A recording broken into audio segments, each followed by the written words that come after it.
You ever see that super classy card game in the movies? You know, the one that looks really complicated and sophisticated? Well, that's Baccarat. And today, we're going to pull back the curtain and show you just how surprisingly simple it really is.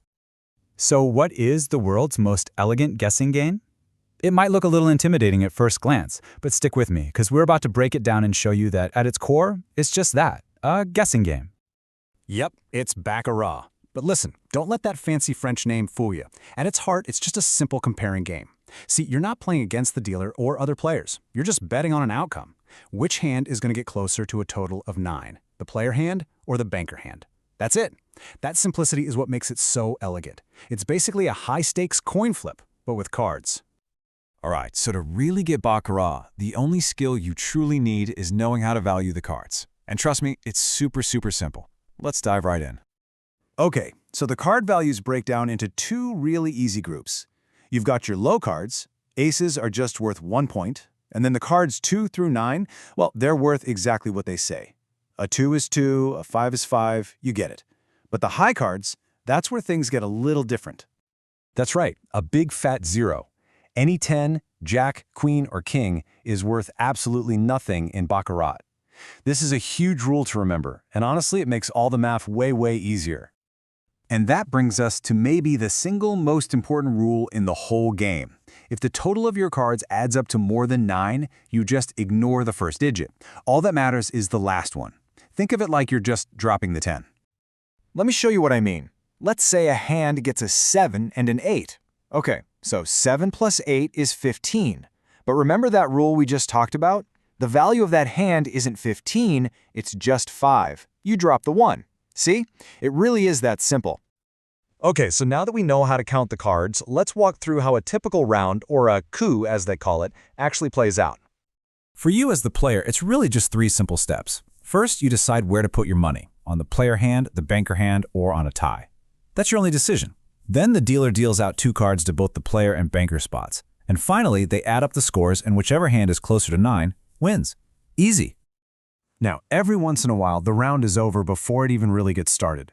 If either the player or the banker's first 2 cards add up to an 8 or a 9, that's called a natural. It's an automatic win. Game over right then and there. So you might be thinking, wait, what about a third card? And here's the best part. Especially if you're new to this, you don't even have to worry about it. The dealer has to follow a really strict set of rules about when to draw a third card. It's not a choice. So you can literally just sit back, relax, and watch it all unfold. And that brings us back to the one and only decision that you have to make in this entire game. Where are you going to place your bet? You've got 3 main options. You can bet on the player hand to win, and if it does, you get paid 1-to-1. You double your money. You can bet on the banker hand, which also pays 1-to-1, but there's a tiny catch we'll talk about. Or you could bet on a tie, which pays out a very tempting 8-to-1. So about that little catch on the banker bet, why is that 5% commission when you win? Well, it's not just some random fee the casino charges. There's actually a really good statistical reason for it.